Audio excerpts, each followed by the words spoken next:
నగరంలో ఉన్న 4 రోడ్ల కూడలి మధ్య భారత విద్యార్థి ఫెడరేషన్ ఎస్ఎఫ్ఐ ఆళ్లగడ్డ మండల కమిటీ ఆధ్వర్యంలో నిరసన చేయడం జరుగుతుంది.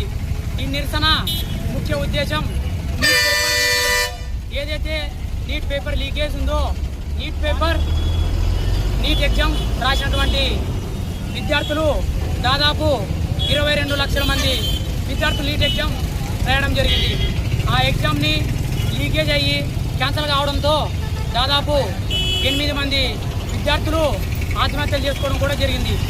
దీన్ని కేంద్ర ప్రభుత్వం దృష్టిలో పెట్టుకొని విద్యార్థులకు బాధ్యతగా వహించాలని, అదేవిధంగా ఈ భారత విద్యార్థి ఫెడరేషన్ ఎస్ఎఫ్ఐ దీన్ని తీవ్రంగా ఖండిస్తుంది. అదేవిధంగా గతంలో 89 లీకేజీలు అయ్యాయి, 48 రీకరెక్షన్ ఎగ్జామ్స్ పెట్టారు. ఈ సందర్భంగా మేము ఒకటే అడుగుతున్నాం, నరేంద్ర మోడీ సారు గారు రీసెంట్గా జరిగినటువంటి ఏ ఎలక్షన్స్లో అయినా లేదా ఈవీఎంలో జరిగినటువంటి ఏ తప్పుల వల్లైనా ఎలక్షన్స్ మళ్ళీ జరపాలంటే ఈ రాజకీయ నాయకులు, ఈ పార్టీ అభిమానులు ఊరుకుంటారా ఫ్రెండ్స్?